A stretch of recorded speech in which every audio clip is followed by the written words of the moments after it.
Welcome to Future Customer Value, where global thought leaders share their career-defining moments. Emma, how are you doing today?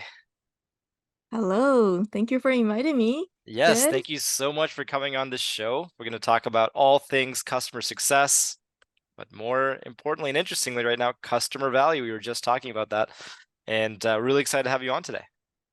Well, thank you for having me. Yes, likewise. So before we dive in, for the audience, I wanted to give everyone a introduction into Emma. She's had a really fascinating journey and unorthodox entry point into the software world because she actually started off her career as a researcher at National Taiwan University. She spent time in Taiwan before moving to Ontario, Canada, at Kingston, to be a researcher at Queen's University. In drug development, I'm looking at your LinkedIn right now and still mind blown. You were studying mantle cell lymphomas and PCR and flow, cytometry, and then right after that, Emma was one of the founding members of a SaaS company, a software company called MaxSold, and I'm really curious to learn about what caused that shift. But MaxSold was an incredible ride, and you spent almost 12 years there as one of the founding members in the customer success, client experience, marketing support. I mean, pretty much every function I can see here, onboarding, and had an amazing ride, and now is off to an explorative journey of figuring out where CS Where we is go going, next? where the industries go next. So Emma is one of the podcast hosts and the lead of CS and Focus, which is a great community that helps customer success come together. She's also the co-founder and partner of a consultancy called Flight Level 180. And most recently, and I know you're particularly excited about Right. this, I saw Yeah, your what do you call it, the emoji or a the yeah, Harley your Quinn. Harley Quinn avatar. Emma is a portfolio advisor at Hatchet Ventures, which is a advisor as a service platform to help founders build scalable, successful companies. So quite a ride there, Emma, and really excited for the conversation. But to kick things off, tell us a little bit about yourself. What are you most excited about right now, and what is taking a lot of your focus and Talk. time? Yeah. I can talk about Hatchet a little bit. The Sure. reason why I choose Harley Quinn, like just saying, at Hatchet, everybody has to choose a superhero that you're Oh, okay, related awesome. to, and I choose Harley Quinn because if you think about her, she started as a villain, but she broke all the boundaries, go through all this transformation, reinvent herself, and found a way to come back as a hero, but not really a hero in her own way. If I could say her superhero, how superpowers is really just reinvent herself. Oh, That's what I wow. really that's what Awesome. I related to her to the most. That's super And cool. yeah, and that's kind of feel like related to all my personal journey, as you can tell from researcher to business owner and now to advisor. I've been through this journey to about reinventing myself a lot. But there's one core value I always ask is that curiosity, what can we do better? And that's why on my LinkedIn, I have this quote about changing why to what if. What can we do better? What can we do faster or efficient? Or what if we do this to serve the customers?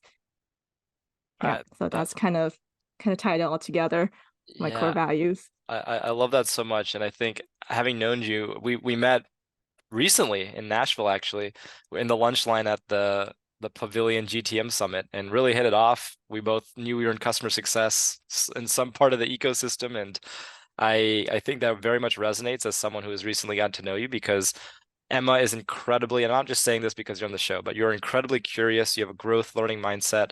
She just told me I think this past week you've probably sat in on 3 or 4 different industry learning events, Pavilion CRO School, GTM Partners events, and so many more Elevate. So I think it's really awesome to see someone who is actively absorbing the latest and cutting edge of our industry because our industry is going through so much change right now.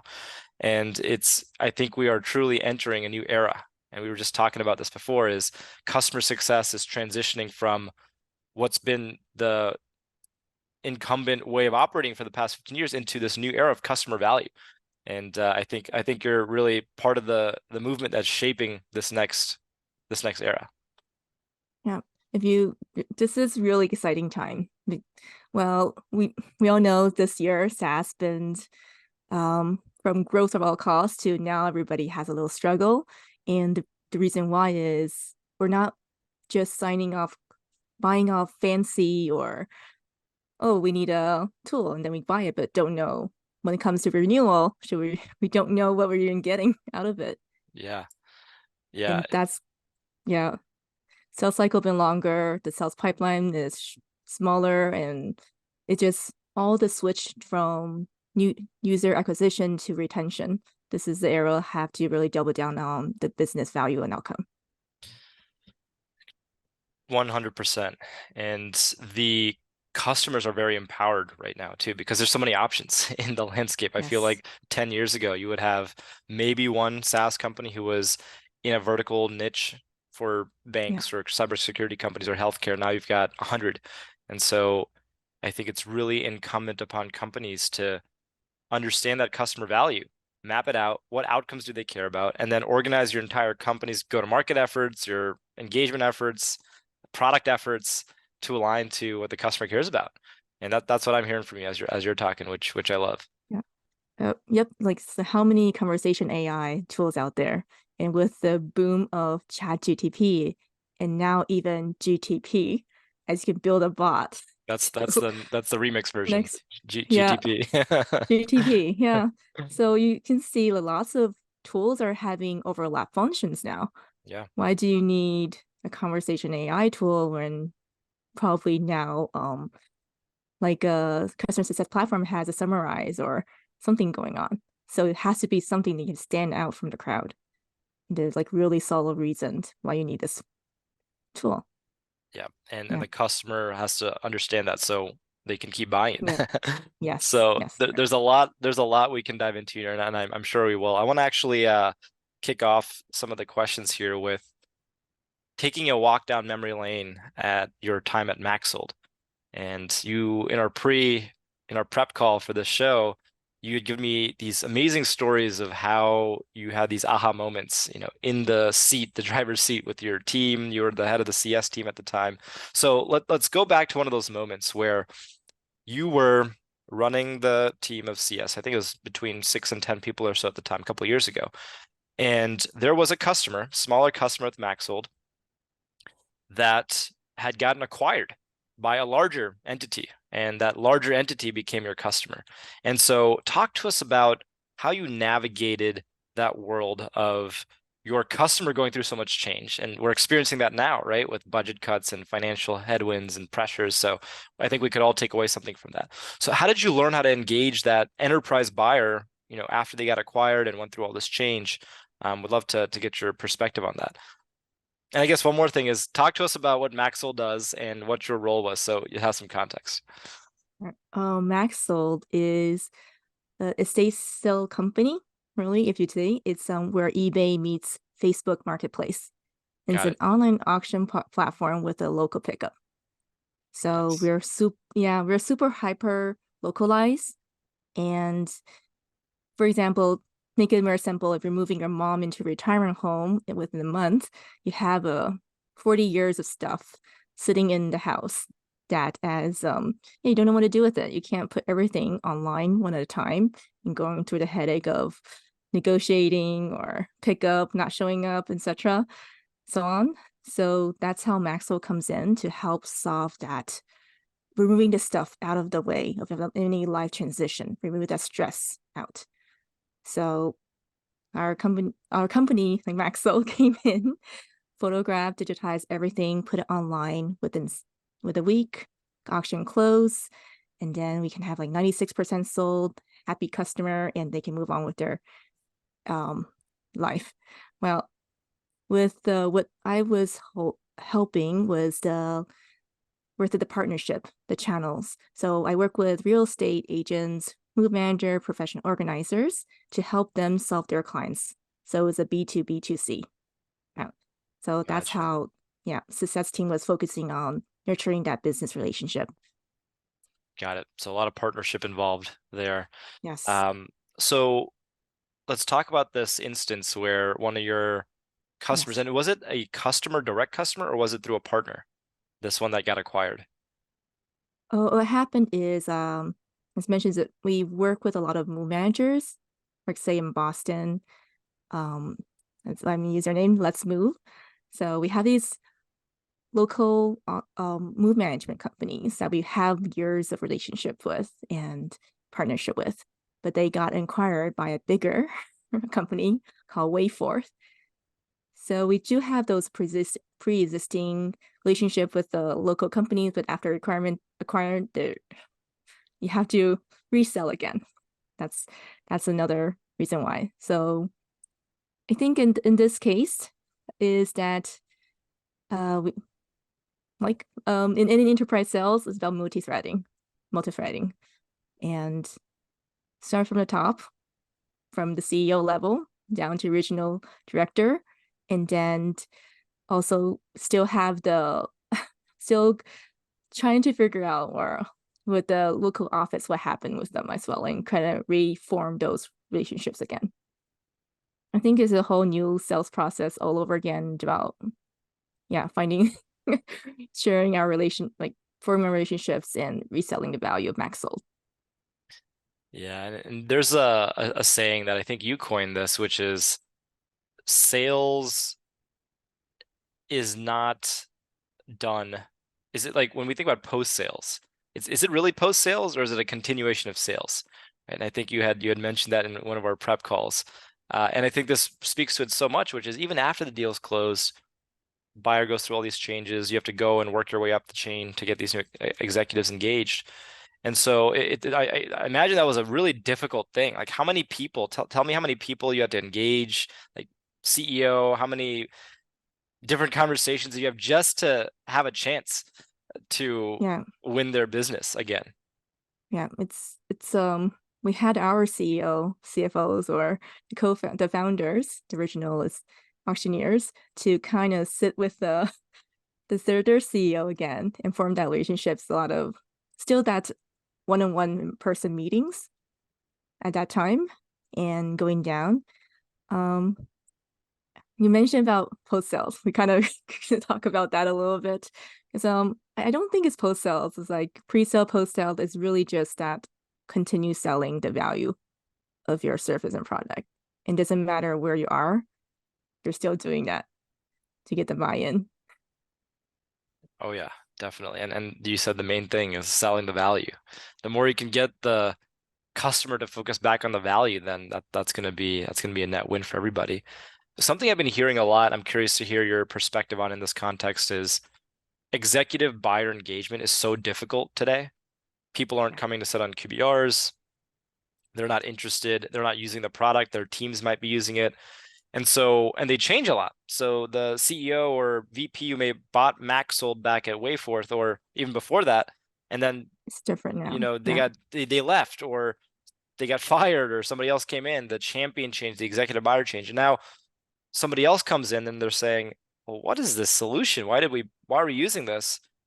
Yeah. How did you navigate that? How did you get that new stakeholder to engage, get educated, understand the value that you were providing to their company? Somebody mentioned it's all about change management through everything of this. And the book from Wire to Resist, the first reaction to any change is that resistance. Like you said, why I need to learn this old tech again? Why do I need this? So it's almost like we can't go in and say, oh, because we used it before, so now you have to use it.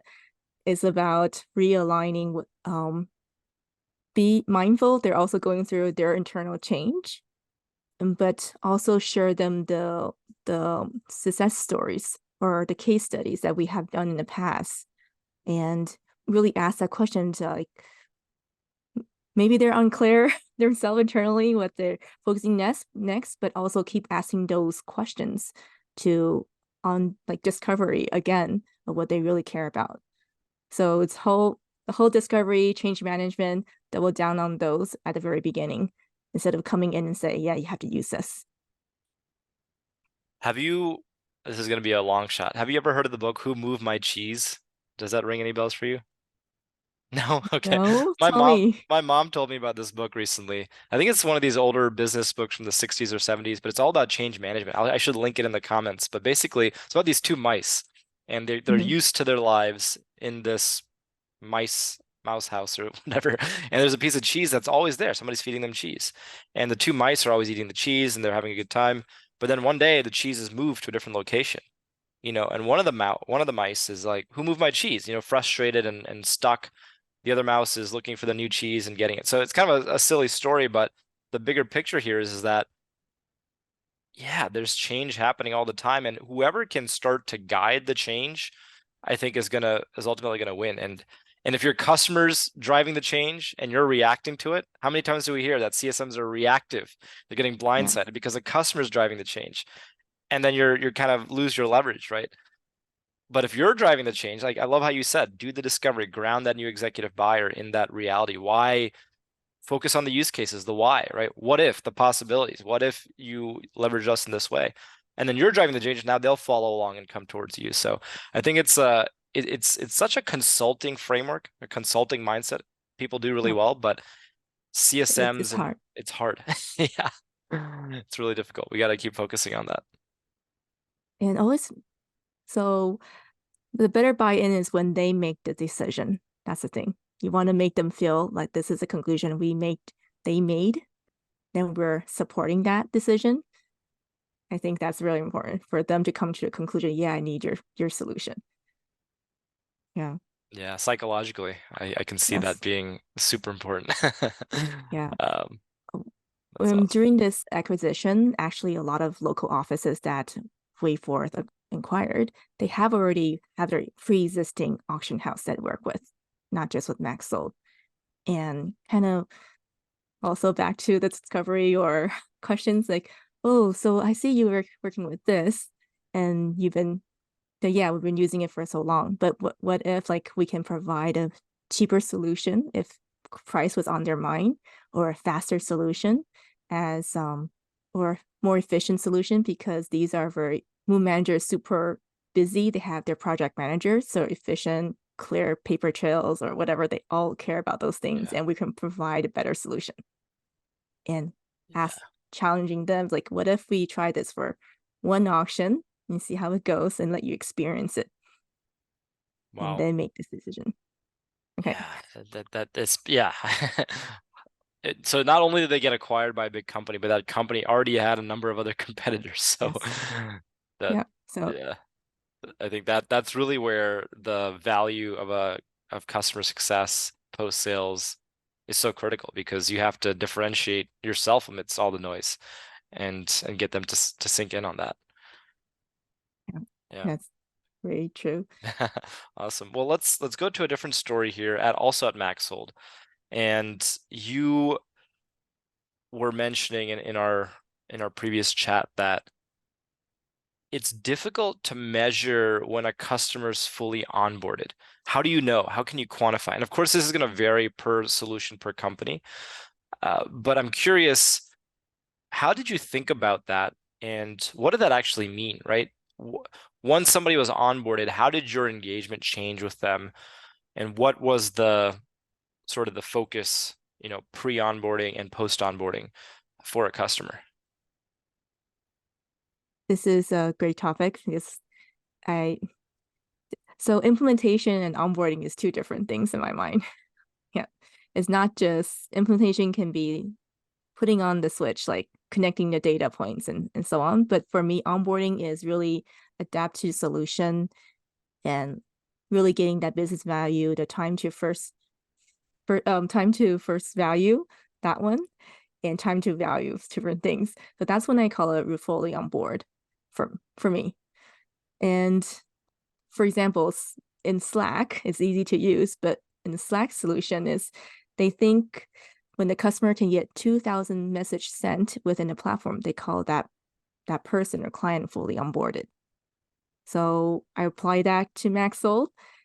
And when do I call a customer on board? It's not when they download the app or upload their first auction, or when is that?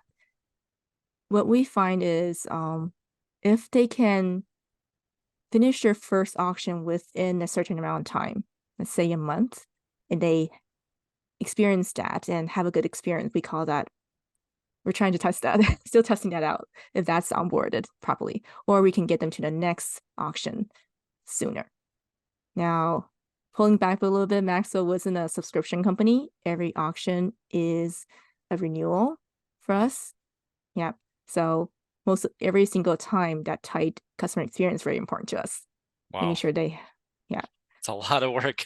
Yes, it Yeah, was, consumption based. yes, that totally. That was it. Yeah. If I could ask you a specific question there. So you mentioned time to value, which I think we're all familiar with, TTV, but then also time to first Mhm. value.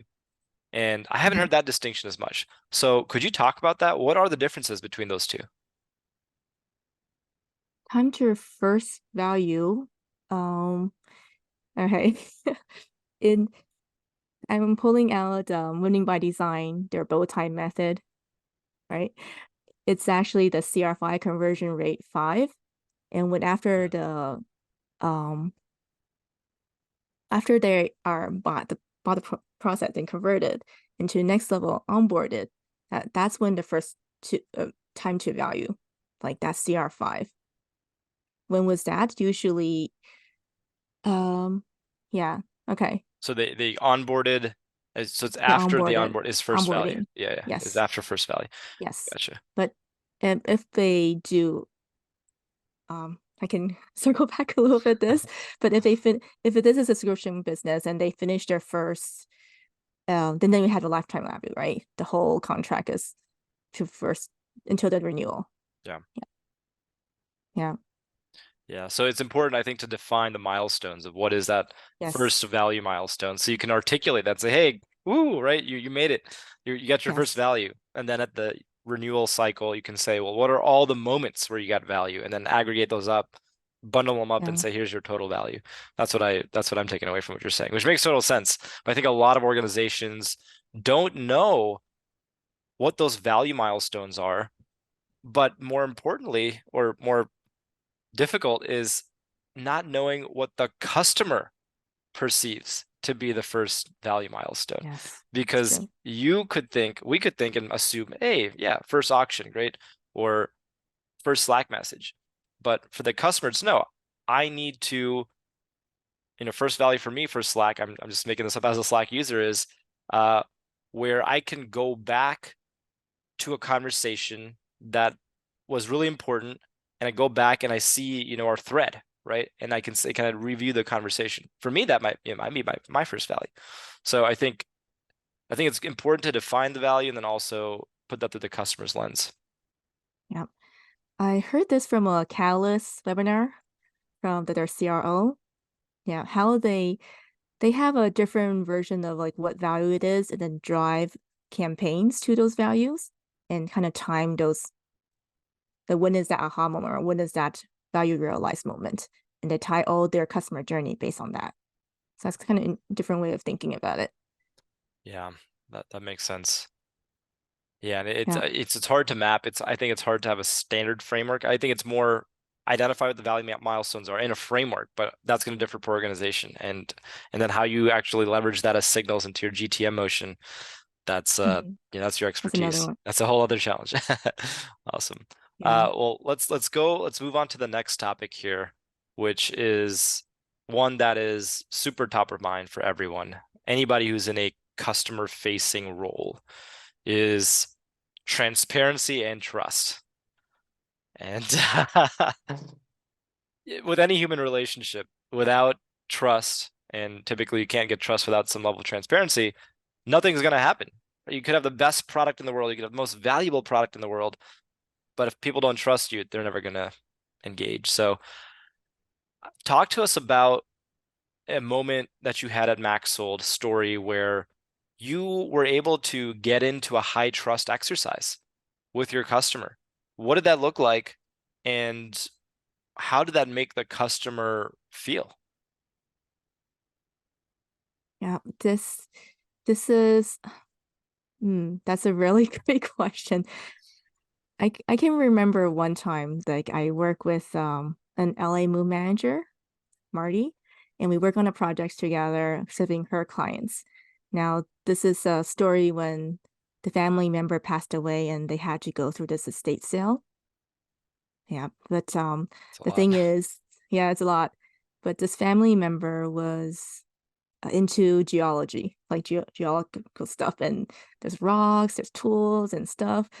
But the customer has like really want us to represent that person, like the her family her family member's item properly, and like represent it well, photograph well, describe it well, and kind of honor his expertise. But this is such a niche. This is a really niche project, is that nobody has that knowledge, or not, I'm say nobody, but not many people had the knowledge of geology to understand what this rock or different Wow. things, right? So what we did is that go through the trust, let her know that we're going to rely on our buyers. It's the internet. We're going to take a lot of pictures, but do our best to catalog it.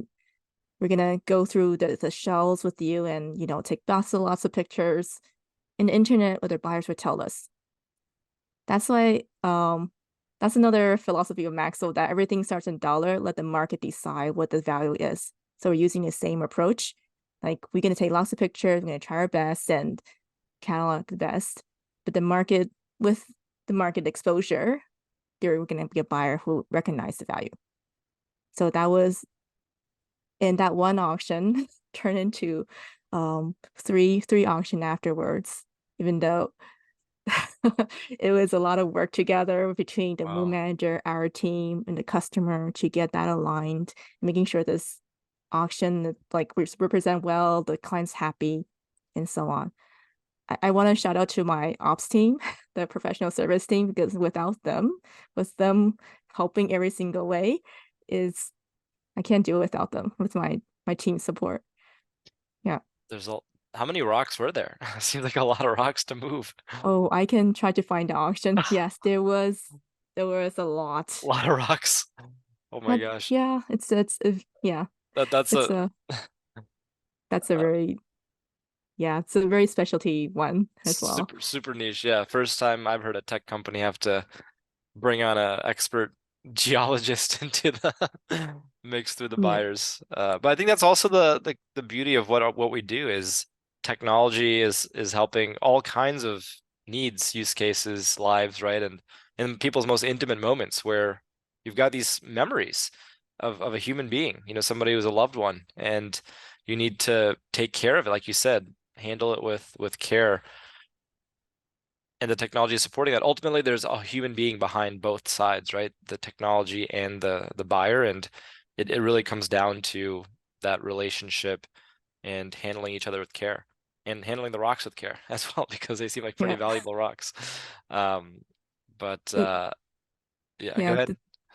It's I That's why I love auction stories, because there's always treasure in every Yeah, stories in that's true. everywhere. I have so many of them. Wow. Yeah, I can Yeah, see where your what if mentality comes from, right? Like, what if you find yeah.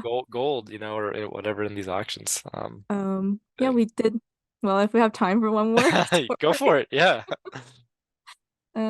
So the family member is a traveler, and after he passed away, the rest of the family came in to do the auction, another estate sale. So imagine a garden lot with all the pots and pans, and there's like this blue and white pots if you've seen from, you know, and like there's like stuff in it.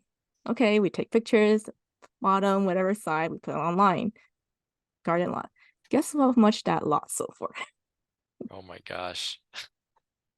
So it was $15,000 Oh for my that lot. gosh, for the pots? It Blue and was white this one, pots? One yes, pot? that one pot. That's from Forbidden City. Oh my And this gosh. one, because thanks to the internet, it was caught by another auction house in UK. So there's lots of exposure on it, and with the auction process. It's not just one lot. It was like Yeah. two blue and white pots in Gotcha, another gotcha. lot. And then two of them was like crazy. Thing. And so, and for auction speak, for the audience who may not be aware, a lot is a single sale, right? It's like a Oh, single yes. transaction, not an actual lot of land. But that is wild. Yeah, and I guess goes back to your point of the or the market determines the Besides, value, right? Like yes. the money speaks. If it's worth $15,000 to somebody, it's worth $15,000. I think the Yep. same thing for the customer value journey. It's like the customer values looking back in the Slack thread at the first conversation, remembering the thread, like if that's valuable to them, that's value. Perception's Yep. reality, and you have to respect that and go with that. Yeah. Yeah. This can go. This is the time to talk about business outcome, value, and Yeah. all Yeah. that. The business outcome of uh of pots on Hmm. the lot. Love Yes. it. So I'm gonna keep it moving here to the next section, which is a audience favorite on the show, and I call this the rapid fire section. So there's a couple rules here, Emma. I know you'll do great. I'm going to ask you 8 questions, and each question I want you to respond with what immediately comes to mind, right? 1 to 2 words. First gut reaction, and I'm curious to see what you got to say. You ready? Okay. All right, here we go. All right, what's the best metric of success for customer success? NR. That's still, yeah, That is top very yeah, a lot of people. company metrics. Yes. Yeah. Not just success metrics. Yeah. Yep. What about the worst metric of success for CS? NPS. Does everybody say that? I agree. I have Cancel 11. NPS. Hashtag cancel Yeah. NPS. Oh, that's funny. All right. What is the most underrated part of customer success? Well, customer perceived value. If it's about really surfacing that, we're not talking about product adoptions or anything. We're talking Yeah, about the goal, the value that the customer perceives. absolutely. What is the most overrated part of CS? I hate the white glove service White glove service. Oh, wow. Okay. because it's not. Yeah, I don't know. I don't think they always, yes, customer service, customer experience is number one for sure. But it's hard to do that for every single type of customers. It have to be some sort of segmentation. You have to serve the customers differently. You can provide better customer experience, personalized experience, but not to the white glove, like Yeah. spend one-on-one time, Go unless it's go enterprise. yeah, going to the yard, taking the photo of each pot, uploading it, right? That might be that might be a little bit Yeah, too white glove. Enterprise, yeah, different story. different story. Okay. Yeah. Okay, we're gonna the last 4 questions. You made it through the first 4. Here's the back half. What is the current state of customer success? Still perceive a cost center. Yeah. Yeah, it is, unfortunately. What about the future of customer success? Revenue Revenue, associated. Yes. sales, always be selling, Yes. always be adding value, Add ABV, value. always be valuing. What is the best CS book or podcast? Best CS book. Oh my God, there's so many out there. There's a chief of customer officer. That's one, Yep, I that's a think. good one. And can I say another one? Go for it. Oh, I think there's a customer engagement one that just came out. Want to see? There is a future about community. I think that's something that we're not underestimated the power of community right now. Community, yeah. Mm. There's a lot of specific communities forming in CS as well. Yes, Which yeah, which brings us to the next question. What's the best community for CS leaders? And you could be biased. I know you got a couple that you're I know. deeply involved in, so feel free to share them. I think okay, I'm gonna say CS Office Hour is still my favorite community.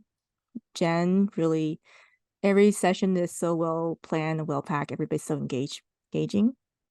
I am part of the CS and Focus. That is my bias. We're trying to serve. My personal is about serving the customer success community in Canada and really want to highlight the people there. That's me. Okay. I love it. Great. Business wise, sorry, one more business wise, I think the Pavilion. Okay. Pavilion. Well, I'm That's how we also, met. yes, that's how we met. We're both Pavilion members, and I look forward to being on your CS and Focus community at some point. All right, so last question of the day. All right, and then I'll give you a chance to plug anything you want. So Emma, all right, big question here. If you could make one prediction, I'm going to hold you to this, all right? I'm going to ask you in 5 years. I'm going to see what you said and see if it's a reality. If you could make one prediction on the future of the industry, future of customer success, what is going to happen? Future of customer success. That's a good one. Um, I well, for some reason the technology keep popping up. I think there are going to be more business intelligence tools coming out. We're focusing on that instead of all single tools out there that only do one sort of function. Yep. And so, but for the CS, I think it's going to be I think CS is a movement, like a philosophy. It's not one department anymore. Yes. It's Yes. chief Eh, customer officer or yeah. taking over. Chief Value Officer. Yeah. Yes, Yeah, that's true. I totally agree. I literally this past week I've had 3 people who have said, this is a philosophy. This is not a function. It's not a job. It's not a role. It is a way of operating. And if we can start to align the way we operate to the way our customers operate, what they care about, everybody's going to win. Yeah. And the Yes. faster we can get there, the better off we're all going to be. So I think that's a great, I've never heard that one before as a prediction we're becoming this philosophy. And I 100% agree. It's so critical right now. And let's get there. Let's keep pushing this philosophy, Emma. Let's get it out there. Yep. Yep. For sure. Awesome. Happy to. Well, before we close out here, is there anything you'd like to plug with our audience? Any initiative you're working on, any content, anything? All right. I'm okay. I'm gonna plug in my CS and Focus here. I'm. I think the customer success in Canada is still an underrated market. Like, I would love to highlight more people in the CS community there. So if anybody has any would like to join the movement or join the initiative, just contact me at CS and Focus. Would love to partnership with companies or CSN or drive more thought leadership in the field. That's awesome. We'll definitely make sure to include that in the notes. And so anybody who wants to join or knows anybody in Canada, we'll definitely have them reach out to you. Awesome. Well, Emma, this was amazing. Thank you so much for jumping on the show and telling us about all your experiences at MaxSold. I have many stories that I will never forget now in the auction world, and I'm sure our audience will appreciate that too. So thank you so much for coming on again. Well, thank you for having me.